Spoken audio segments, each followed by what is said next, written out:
It's a gentleman Grochowski show. Everybody, don't you know? It's a gentleman Grochowski show. Everybody, don't you know? It's a gentleman Grochowski show. Everybody, don't you know? It's a gentleman Grochowski show. We got Vince Acevedo. Yes. And Miss Nikki, welcome back to the broadcast. Thanks for having me. What have you guys been up to? I'm just excited you said my last name correctly. So that's what I'm happy about right If now. I was just given it, I would have said Acevedo. Because you're the ace. Yes. Yes, I'll not the ass. I'll take as He's the long ace, as it's not the not ass. avocado, avocado, adavazo, anything miserable. You did it perfectly. Thank you. You know, I've been practicing a little bit. So you both are stand-up comedians. Yes. And both of you guys, just tell us about how hard is it to be a stand-up comedian? Oh, wow. Because, I mean, in life, you don't want people to laugh at you. But when you're a stand-up comedian, you want people to laugh at you. It's kind of a weird give and take, would you say? Yes. The end of the day, the ultimate for me is going on stage and taking away everybody's cares and worries and making them laugh. And hopefully being able to relate my story with the audience. And sometimes you hit, sometimes you miss. What happens when you miss? I go home and eat a lot of Ben & Jerry's. Ben and Jerry's? Well, good thing. I mean, hopefully they don't have that many varieties of ice cream, right? You know. But I'm saying, you want to make them happy.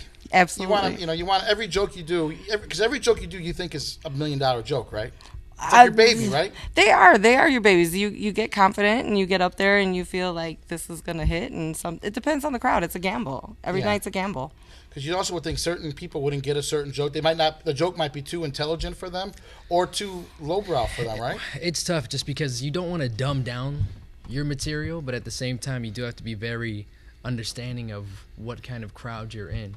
As far as, like, are people actually paying attention? Are people there to hear jokes? Are people there to hear you make fun of other people in the crowd?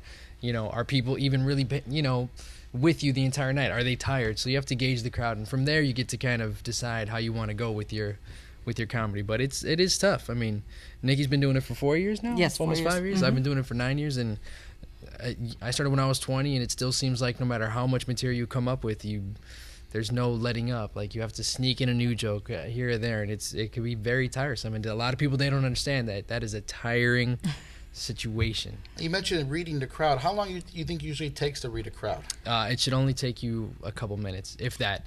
Especially depending on the host. And I like to say the host can make or break a show, because if the host is on stage doing a great job, the crowd has dropped their guard and they're ready to have a good time. But if the host is up there and he's not doing too hot, then the next comic has to go in there and do a bunch of crowd work to grab their attention again, and then get them moving. So normally, if you're a smart enough comic, you'll catch on very quickly. But there's a lot of dumb comics too. So, like Miss Nikki, what if you had a bad host? What would you do to compensate for that? You try to bring that crowd back. And I've had events where I was asked to do a private event for like a company. So I thought, okay, I'm going to keep it really clean.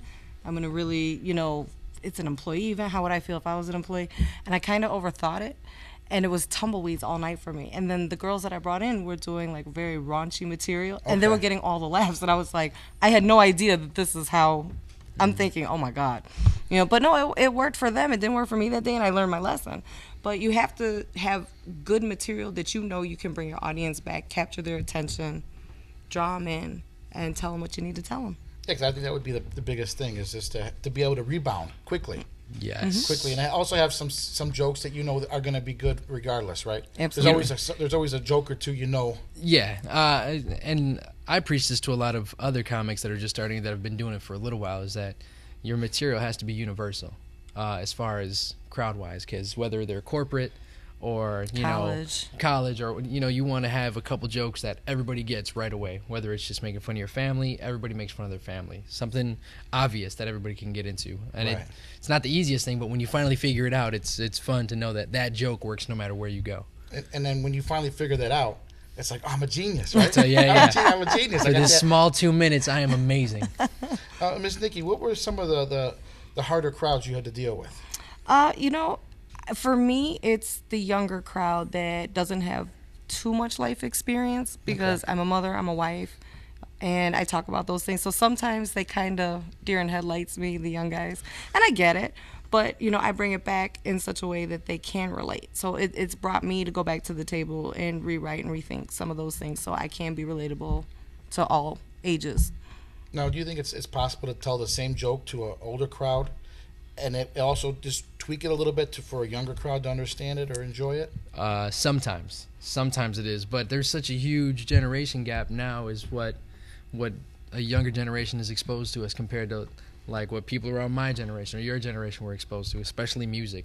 Like if I try to make fun of music, it's old R&B. Younger kids are like, I don't know what that is, you know. Technology. Right. On a Tuesday, you know, they have no idea what certain things are, so it could be kind of tough. But MySpace. yeah. Well, just think, we grew up with a non-digital world. Now everything's digital. I tried to burn a CD the other day, and I was confused how to do it. What's MPEG 2? What's MPEG 4? I don't know point the and difference. click and I don't hope know. it takes How it. come some works, some this, some works this? I mean, it baffled my mind, you know. That's when I ask other people to do it. Yeah. Like, hey, I give up. Just go ahead. Now, Vince, you were performed 4 years in a row at TBS's Just for Laughs Comedy Festival. Yes. Tell us about that. How'd you get involved with that? You know what? When you work with comedy clubs throughout the city for a long enough period of time, and some of these big events come into town, they like trying to keep the shows as diverse as possible. So they'll get their stable of black and white comics and Spanish comics, and you know, as much as they can. And I've been fortunate enough to kind of fall and have worked in all those different demographics. So 2010, 11, 12, 13, I ended up being on the festival those 4 years. For different comedy clubs, so it was great. So you get to meet a lot of people from LA, a lot of bookers and agents, and it's a really, really good time to be amongst like peers that you watch on TV. Right. And what have you learned from them? Is there a secret that maybe they don't you learned just from them that you might not have learned from someone locally? For them, I think it's a really big obsession. It's either you're going to be totally obsessed by your craft, or you're not. Yeah. And it's tough to find a happy medium because you see people that are obsessed with it, and you're like, this guy fell off the edge of the world because he was too into it. He got all weird, and then it's tough because some people make it and then they don't make it, or they make it and then they fall, and unfortunately some people pass away like Robin Williams because they're obsessed with it, and you're like, all right, well, what are we supposed to do? I'm just going to keep telling jokes and hope that I don't lose my mind. Yeah. Now, Ms. Nikki, you've met some headliners from out of state, Yes. right? Yes. How do you think they react to the comedy, opposed to like local comedians also? Everybody, this one thing I can say is everybody that I have met has been truly great. They have been very personable, very humble. I was able to have conversations with them, not just, hey, how are you? Can I take a picture? It was great to get the pearls of wisdom that I could from them, because at the end of the day, everybody's journey in comedy is different. Vince's road is obviously different from mine. Right. Where I want to go with it, where he wants to go with it. Everybody else in the city wants to go with it. Right. And I think once you have in focus what you want to do and where you want to go with it, you keep that focus in mind, and you can't fail. But I've been very blessed that everybody that I have met has, always lent me a helping hand, given me a lot of good advice. So. Is there any advice that sticks out that you can think of right now off the top of your head? Enjoy the nights that you bomb. Enjoy the nights you bomb. Yeah, because Okay. that's what makes you, recuperate and go back out there. Because if every night's a good night, then you're like, well, where's HBO and TMZ? Why is my paparazzi not following me? Where's my car? I would hate to. No, but it's true. It brings you back down to. No, thank you. You'd rather not bomb. I would rather. No, I would not. rather not. I'd rather Yeah. play in traffic than But you would embrace it and learn from it. Absolutely. It keeps Yeah. you grounded. It Yeah. keeps you grounded. Opposed like some people who hit it every night, they're going to think that there's something, and obviously maybe they're not something yet. Yeah. Right? I mean, it's tough too, because once you start performing in front of people and you get those initial laughs, that's all you ever want to hear after that. So the moment you don't get those laughs, Yeah. everything is a huge disappointment, which is why I'd rather play in front of traffic than ever I embrace agree. the bomb, because I a agree. bomb to me means death. So When I thank first you. heard that, trust me, I was like, what? But I thought about it, and I was like, well, I'm gonna it ask kind you of who keeps said that grounded. to you early after the show. Let me see what weirdo that was. Vince, you were on Bill Bellamy's television show, Who's Got Jokes? Yes. Who's Got Jokes? Well, Now, obviously you did. for a very small amount of time on that TV show. 3 seasons, right? I was on season 3. third season, yeah, Right, season 3. which is interesting because I think I was only 2 years into stand-up when I ended up getting booked for that show. and it was my first time actually seeing everything on a really large scale. But then you start to see, when you first start doing stand-up, it's just for fun. Then you see like behind the scenes and the politics and the craziness behind it, and you're like, this isn't as fun as I thought it was. Would you say a lot of it, if not most of it's politics? Yes. It's all about who you like and I would say, who likes who? I would say 80 to 90% is all. It's never how fun you are. It's who you know. All the time. Yeah. All the time. And you know Martin Lawrence. I worked with him at his show here in Chicago back in 2010. He has a show called First Amendment. Okay. And I won a competition to be one of the opening acts for the show, which was great. And he came out, was very nice to everybody, had a really good time. So that was a pretty big, memorable moment for and myself. he's a little short guy, right? Very. Yeah, he looks short on TV. So if they look short on TV, you know they got to be short in person, right? It was ridiculous when I actually He towered over him. and I'm only 5'10", 5'11" on a good day. So that made me feel nice. Yeah. Taller than a black guy. I'll take it. Okay. Well, how tall? Not how tall, but what was his personality like? He's very laid back. Yeah. Yeah. I've started to notice that some of the comics who do the most stuff or are the most energetic on stage normally are very kind of like on their own. They're more like hermits. They're really not too out there because they save it all for when they hit the stage. And I don't think a lot of people understand that. It's a huge. You flip a switch when you're about to perform, and when you get off stage, you turn it back off. Yeah. For the most part, there's some guys who just don't turn it off, and you want to kill them. Right. You guys were both born and raised in Chicago, right? Yes. What is Chicago comedy different than the rest of like America? I don't know. I think we've just got tougher skin. I think our comedy, I mean, so many people have been so successful from Chicago.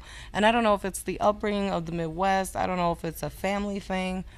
But it's so real, everything that they're talking about. It's, it's not something absurd or too far-fetched. Yeah. And Chicago crowds are very unforgiving. Yes. Yeah. Yeah, so you have to, if you're willing to throw yourself in front of the firing line, you better be ready for the consequences. So a lot of Chicago comics that do make it's because we're brought up in this very rough kind of scene where it's like you're either going to get praised or you're going to get booed, and nobody wants to get booed. I've actually heard of famous comedians who are not from Chicago. When they come here, it's like if they don't hit certain stages, like they feel like they haven't made it. Oh, yeah? Not at all. Yeah.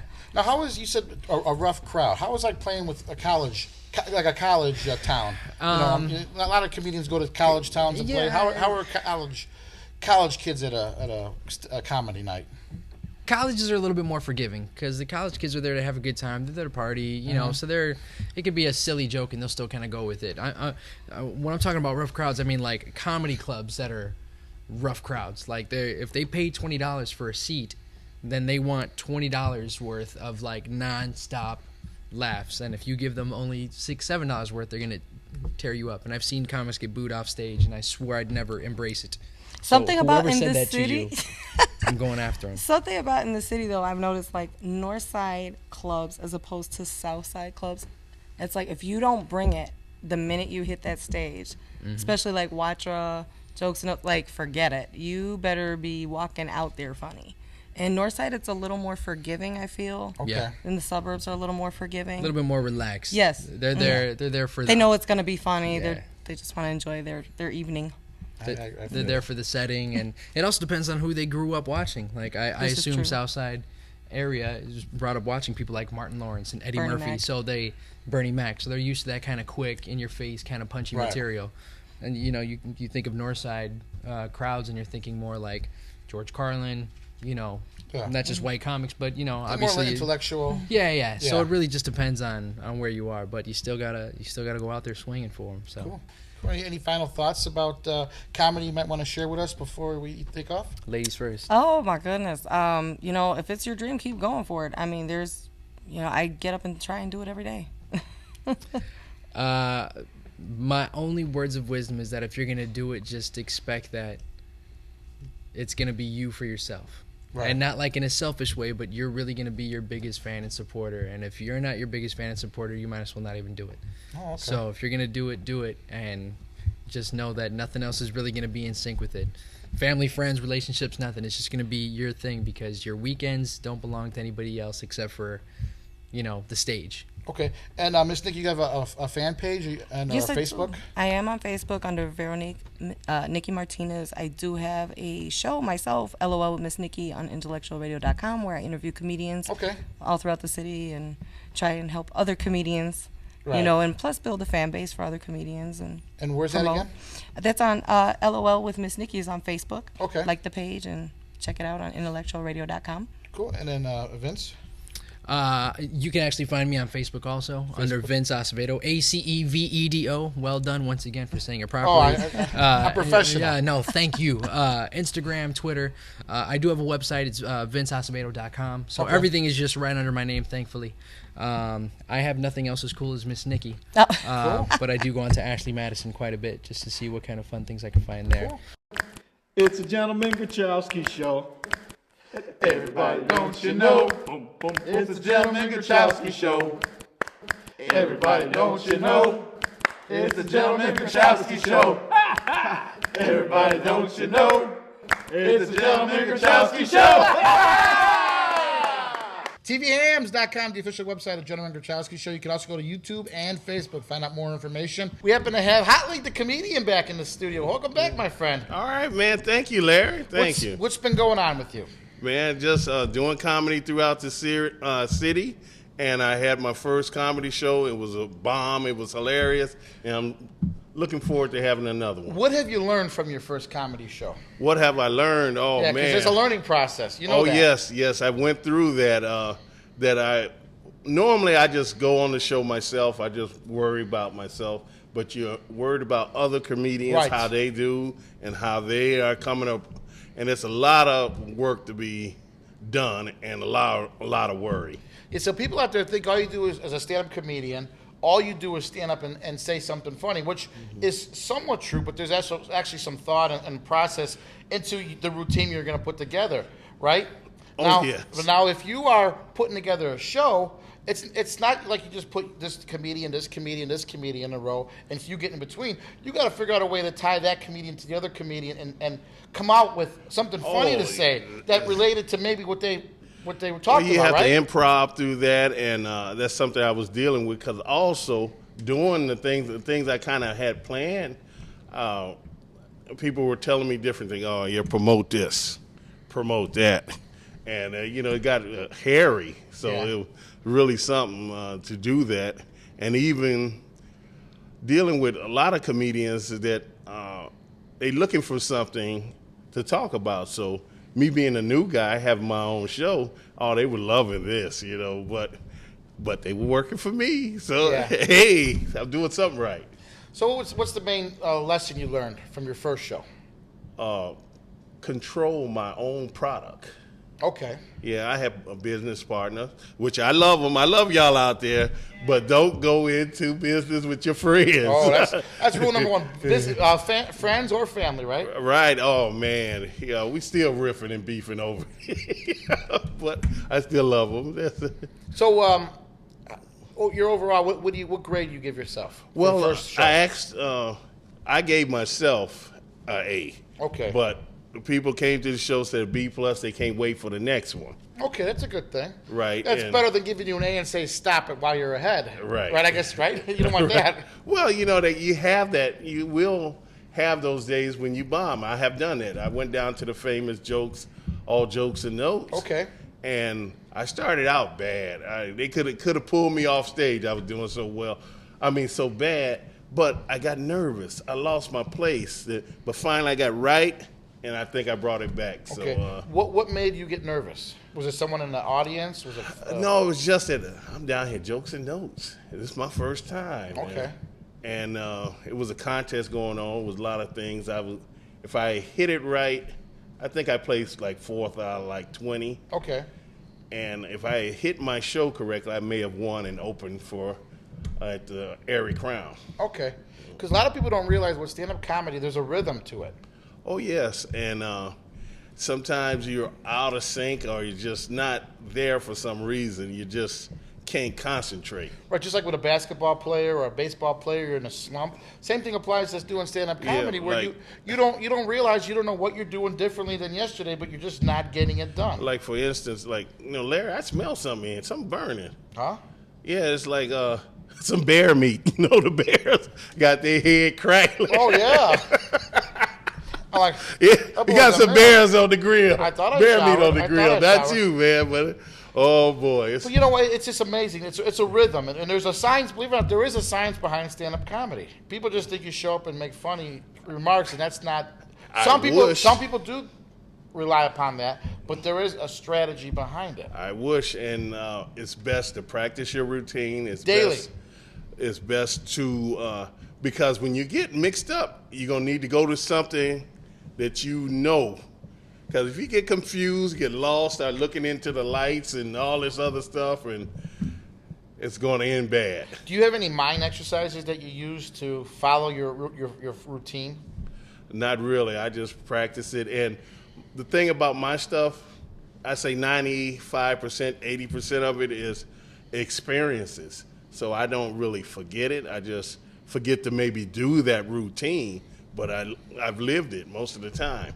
Yeah. Right. A lot of times they say with comedy and public speaking, or if you're not using a paper, you visualize a room in your house where you know well, and every object in the room represents something else you talk about. Right. So then if you get flustered, you can always go back to, the flashlight. Oh yeah, now Oh man, you got hecklers like you said. Now how do you boy. deal with hecklers? That's a good idea. How do you deal with a heckler? Well, and this is something I had to be made to do because I'm really not a mean person. I'm there to have funny, and I don't think comedy is bagging on your audience. Oh, look at his feet, look at his hat, or whatever. That's not comedy, as far as I see. But you need to have something in your arsenal for people to heckle. Right.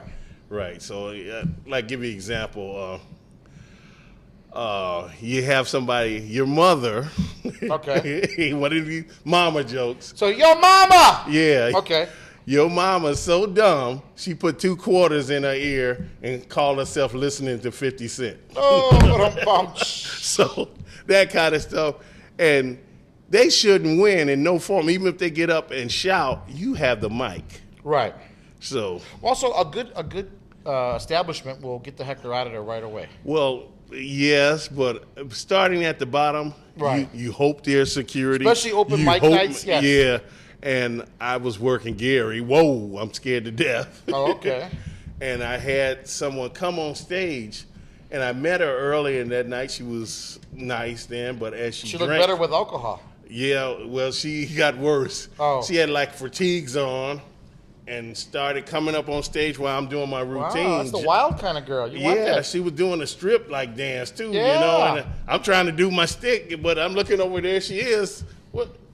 No, somebody. I'm waiting for security to do something. So I just joined in. Yeah. So, excuse me, the comedy show just turned. It got dirty. Well, I mean, if it's a gift. Right. They call that in comedy a gift. Oh, you was right. given a gift. Oh, now, yeah. Maybe it might cost you later on in the afternoon for Oh, there might be a man. price tag put on it later. Ain't nothing but at that worse. moment, it was a gift. Yeah, it was when you have a G.I. Joe stripper right next to you. Oh my goodness. With the kung fu grip. She was. Oh, you don't want her with the loose grip. You want that tight grip to know that you're man, big she grip. was. Oh, and she was drunk and just saying stuff like it, just anything. At crazy. that moment, you don't care about your routine. The routine left It was because done. It was just, it was done. If she was just saying crazy stuff like my lights off for no reason, like she had Tourette's and stuff, and I'm just looking at her like I can't believe this, and nobody came up here and got you. I'm sure everybody was kind of like, "What's going to happen next?" That's Yeah, like a right. train And wreck. as the evening went on, she got worse. Yeah, I Just can worse. imagine. I'm just whoa. So that's one of the things you have to deal with. Just And- give her a fake phone number. Well, she wasn't liking me like that. Oh, but okay. she was just drunk. I don't know if Yeah. she even knew who I was. Oh. Man, so that was a deal there. But I'm really happy to be here, Larry, and give me the opportunity. But let me also pump this and plug this veteran show on radio, on AM 1280. Every Thursday at 3:30 to 4, we talk about veteran needs and veteran things with Bernard Coffee. Okay. Right, so you veterans tune in and learn something. You got benefits that you're missing. And until I met Mr. Coffee as a veteran, I wasn't using all my veteran benefits. So be sure to tune in. You think it's Mr. Coffee, huh? Yeah, Bernard Coffee. Yeah. I think of that guy that used to sell the coffee machines. Yeah, the coffee machine. That's Mr. Coffee. Yeah, he's just talking about veteran because he's Yeah. a veteran. We're Navy shipmates and all Okay, that great. stuff. Right. So it's. Cool. We'll make sure we'll little link to this. Oh yeah. To that. Cool. Right. And then tell us what's happening in the future for your comedy? Anything popping up within a year? Anything, Well, yes, I'm planning more shows and I'm working on my health. Yeah. And I want to do more physical comedy. Okay. Just want to get naked on stage. Who doesn't? Who doesn't? All right. And get paid. Oh. All right, Hot Link the Comedian. For more information about Hot Link the Comedian, you can check out some information. You're on Facebook. Yes, I'm on Facebook, Hot Link the Comedian. And then for more information on that and everything else, you can go to TVHams.com, the official website of the Gentleman Grochowski Show. We also have a Facebook fan page, the Gentleman Grochowski Show on Facebook. And there'll be more links with Mr. Hot Link the Comedian. I got your name right all Right, today. yeah, All right, man. Last time I was Yeah. calling you, I was in Pork chop, hot honey stick. baked ham, pig ear. He was there. I had a great time, though. That's why I'm back, though, All Larry. right, I'm glad. I made a good impression. All right, buddy. Right, thank you, man. Hey, hello. Hey, Larry. I want to take this time to thank you for inviting me out. I really enjoyed taping and on your show. It was a gas. And I'm going to leave you with two little jokes here and just get out of here. Yeah, we got a big audience here. They're outstanding. Got a full house. Yeah. I want to thank them for coming out, but what do you call a woman that always knows where her husband is? A widower. Yeah, because he got to be dead for her to always know where he is. And this one, what is 6 inches long, 2 inches wide, and drives a woman crazy? $100 bill. All right. But thanks, Larry. I really enjoyed the tape, and it was great. It's good to see. Let's see y'all put your hands together out there. Come on. Who we got out there in the studio? Put your hands together. This right here is my commercial track right here. It's a radio killer. Trust me. Holla at me. Any rapper, any singer out there needs a song, I got one written. It's right here for you. I'm willing to sell it right now. Give me $100K. It's yours. We off to Mars, baby. You can hop in passenger seat, we ain't going too far. Hit them, me and T, Johnny awesome. We shooting for stars, nicer me. But there's no means for going too hard. She says she represents, but spends the summers. So I'm looking for a chick down to kick it like judo. Forget Central Pay. Went to vacay up in Pluto. Cold ain't your forte. We could find something else, maybe a 3-day cruise. I'm Orion spell. Got my imprint in the game, so I'm here to stay. Married to the game, 16 years today. Hop in my spaceship whenever I need to escape, and I'ma ghost ride my whip across the whole Milky Way. Name me one Chicago artist you know came up any quicker, any sicker. Get the picture, Common, Kanye, Lupe, Twister. Mr. Awesome on the gas, puffing a blunt with his fist up. I am far from lit, so homie considered a big dipper. It's good to see. How good to see you. How glad to meet How glad you. to meet you. You roll with me. You roll with me. Let's get this money. Let's get this moolah. Oh, what a feeling. Oh, what a feeling. Shut down this building. Shut down the building. Shoot for the stars. We shooting for the stars. We're off to Mars, yeah. Shut down this building and get this money with urgency. So certainly, special extraterrestrial currency. Emerge with these and have the whole galaxy in them. Merge with me and we could be spitting verses on Mercury. I see these words coming out of my mouth are moving her, grooving her. No losing as long as Cupid keeps shooting her while everyone just stops and stares and wonders who with her. If it ever come down to a ring, we'll go to Jupiter. I sat her on Saturn and figured I'd kick her a flow. I'm having a pattern of visions with you in my robot. I have to have her wrap the sea in the power, and she know that I keep it wetter than a meteor shower. So once again, nice to meet, time to go. Hit up AMG, Tempo Studio, J. Crow on the beat, rapping Chicago, Johnny Awesome. Time for me to phone home. It's good to see. How good to see you. How glad to meet How you. glad to meet you. You roll with me. You roll with me. Let's get this money. Let's get this money. Oh, what a feeling. what a feeling. It's a nice little club banger right there. Shut down the building. We shooting for the stars. We off to Mars. It's good to see you. Good to see you. How glad to meet you. How glad to meet you. You roll with me. You roll with me. Let's get this money. Let's get this money. Oh, what a feeling. Oh, what a feeling. Shut down this building. Shut down the building. Shoot for the stars. We shooting for the stars. We off to Mars. Come on, y'all. Let me see y'all clap with it. We off for a whole nother world. We're taking it further than Earth. Sky isn't the limit. We going to Mars with it. When they end all the resources here, you're gonna catch me up there. You're gonna catch me a nice little flight, a shuttle. We're gonna low ride it. Ruth, what's up? You ride shotgun with me, Ruth? We off to Mars. Salute, man. Gentleman Grochowski. G-Man. Oh, what? Oh, it's a G-Man. It's a G-Man. Gentleman Grochowski. TVHams. TVHams. Zoom in. Zoom in. This is where we at right here, guys. TVHams.com. It's a Gentleman Grochowski show. Everybody, don't you know? It's a Gentleman Grochowski show. Everybody, don't you know? It's a Gentleman Grochowski show. Everybody, don't you know? It's a Gentleman Grochowski show.